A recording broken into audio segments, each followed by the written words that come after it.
할렐루야, 반갑습니다. 광야에서의 소리입니다. 이재철 목사님 사도행전 설교집 사도행전 속으로 중에서 세 번째 시간입니다. 오늘 제목은 택하신 사도들입니다. 함께 읽고 은혜를 나누도록 하겠습니다. 아브라함의 손자인 야곱에게는 12명의 아들이 있었습니다. 하나님께서는 그들 가운데 넷째인 유다로 하여금 구원의 정통성을 잊게 하셨습니다.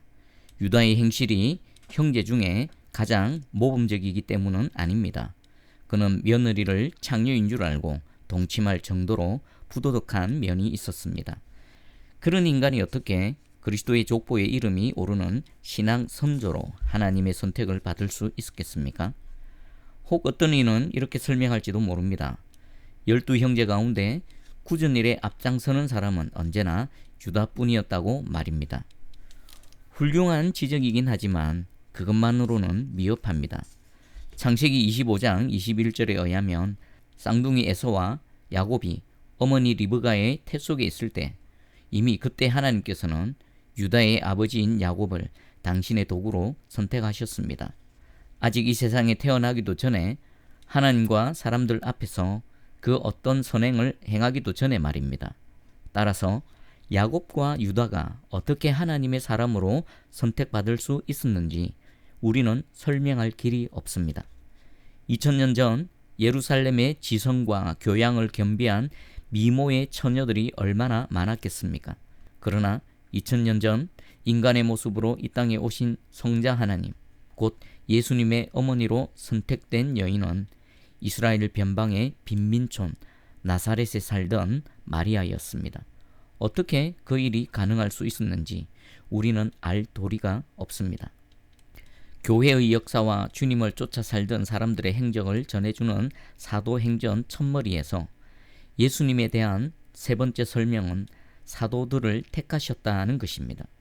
이 땅에 오신 주님께서는 친히 당신의 사도들을 선택하셨습니다. 그런데 주님의 선택을 받은 사람들의 면면을 보면 잘난 사람이라곤 한 명도 없었습니다. 갈릴리에 비천한 어부 아니면 매국노로 지탄과 멸시의 대상이던 세리였습니다. 주님께서 어부와 세리만 사랑하셨고 당시 어부와 세리가 그들뿐이었기 때문이 아닙니다. 그런데도 왜 그들만 사도로 주님의 선택을 받았는지 우리는 그 까닭을 알지 못합니다. 더욱이 그리스천을 색출, 연행, 핍박하기를 천직으로 알던 바울이 사도행전의 주인공으로 택함받은 데 이르러서는 아예 입을 다물 수밖에 없습니다. 우리 역시 마찬가지 아닙니까? 이 세상에는 아직까지도 길이요, 진리요, 생명이신 주님을 알지 못하는 사람이 더 많습니다. 그러나 우리는 하나님의 자녀로 택함을 입어 이 시간 이 자리에 있습니다. 우리가 믿지 않는 사람들보다 더 도덕적이거나 윤리적이었던 것은 아니지 않습니까? 주님의 택하심을 받기 전 믿지 않는 사람들과 우리는 아무런 차이가 없지 않았습니까? 도리어 여러 면에서 우리가 더 못하지 않았습니까? 그런데도 어떻게 우리가 하나님의 자녀로 선택받아 이 자리에 있게 되었는지 과연 누가 논리적으로 설명할 수 있겠습니까? 우리는 단지 그것은 신비스러운 하나님의 뜻이라고 겸손하게 고백할 수 있을 뿐입니다. 절대자이신 하나님의 절대적인 뜻이 아니고서야 어찌 우리가 감히 하나님의 자녀로 선택받을 수 있었겠습니까? 그렇다면 우리가 우리를 선택하여 주신 하나님의 뜻에 부응하는 삶을 살기 위해서는 하나님의 뜻이 무엇인지 좀 더 구체적으로 이해할 필요가 있습니다. 고린도전서를 기록한 사도 바울은 고린도전서 1장 1절을 통해 자신을 소개하기를 하나님의 뜻을 따라 그리스도 예수의 사도로 부르심을 받은 바울이라 하였습니다. 예수님의 대적이던 자신이 사도로 선택받은 것은 전적으로 하나님의 뜻이었다는 것입니다. 바울 역시 자신의 피택에 대해 하나님의 뜻 외의 해답은 없었습니다. 중요한 사실은 바울이 하나님의 뜻을 헬라어 델레마로 표기했는데 이 단어는 소망하다라는 의미의 동사 델로에서 파생되었다는 것입니다. 소망은 믿음과 불과분의 관계에 있습니다. 믿음은 소망을 낳고 소망은 믿음을 더욱 공고히 합니다. 믿음과 소망은 별개의 것이 아니라 마치 동전의 양면처럼 믿음의 또 다른 표현이 소망이고 소망의 또 다른 이름이 믿음인 것입니다. 따라서 특정인을 선택하여 부르시는 하나님의 뜻이란 곧 그 인간에 대한 하나님의 소망이요 하나님의 믿음임을 알 수 있습니다. 선택이란 버림의 결과입니다. 그 가운데서 하나를 선택한다는 것은 그 나머지 모두를 포기하는 것을 의미합니다. 단 하나의 선택을 위해 나머지를 주저하지 않고 다 포기할 수 있는 것은 자신이 선택한 하나가 나머지 모두보다 자신에게는 낫다는 믿음 때문입니다. 인간에 대한 하나님의 선택 또한 하나님의 믿음에 기인합니다.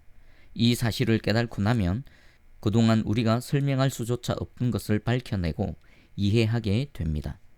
왜 하나님께서 야곱이 이 세상에 태어나기도 전에 어머니 태 속의 핏덩이 야곱을 선택하셨는가? 왜 며느리와 동침한 페류나 유다를 선택하셨는가? 왜 달동네 나사렛의 빈민 마리아를 성모 마리아로 선택하셨는가? 왜 무식한 갈릴리의 어부와 지탄의 대상이던 세리를 당신의 사도로 선택하셨는가? 왜 예수님의 대적이던 바울을 사도행전의 주인공으로 선택하셨는가? 왜 믿지 않는 자보다 더 못했던 우리를 하나님의 자녀로 선택하셨는가? 그 대답은 오직 한 가지뿐입니다. 야곱을 믿으셨고 유다를 믿으셨고 마리아를 믿으셨고 제자들을 믿으셨고 바울을 믿으셨고 형편없는 죄인이던 우리를 믿으셨기 때문입니다. 인간은 흔히 하나님에 대한 인간의 믿음을 절대시합니다. 물론 하나님에 대한 인간의 믿음은 중요합니다. 그러나 인간이 하나님을 믿기 전에 하나님께서 먼저 인간을 믿어주셨다는 점을 간과해서는 안 됩니다. 생각해 보십시오. 하나님께서 더러운 인간을 믿어주시지 않았다면 어떻게 인간을 위해 당신의 독생자를 이 추악한 세상에 보내셨겠습니까? 예수 그리스도께서 인간을 믿어주시지 않았던들 어떻게 인간을 살리기 위해 당신 자신을 십자가의 제물로 내어 놓으셨겠습니까? 인간이 하나님을 믿기 이전에 인간을 믿어주시는 삼위일체 하나님의 믿음이 십자가의 구원을 완성하신 것입니다. 하나님의 그 믿음이 마리아와 바울을 선택하셨고 우리를 선택해 주셨습니다. 우리가 비록 추악한 죄인일망정 먼저 우리를 당신의 자녀로 선택하고 은혜를 베풀어 주면 우리가 주님 안에서 하나님의 자녀답게 살아가리라는 하나님의 소망이요 믿음이었습니다. 그렇다면 이제 우리는 인간의 믿음이 무엇을 의미하는지 명쾌하게 정의할 수 있습니다. 믿음이란 우리가 하나님을 믿기 전에 우리를 믿어주신 하나님의 믿음에 대한 우리의 응답입니다. 우리 믿음의 유일한 토대이자 동력이 우리를 먼저 믿어주신 하나님의 믿음인 것입니다. 이 사실을 깨달았다면 이제 우리에게 남은 것은 우리를 믿어주신 하나님의 믿음에 부응하는 믿음의 삶을 사는 것입니다. 바로 이것이 우리를 당신의 믿음으로 선택해 주신 하나님의 뜻입니다.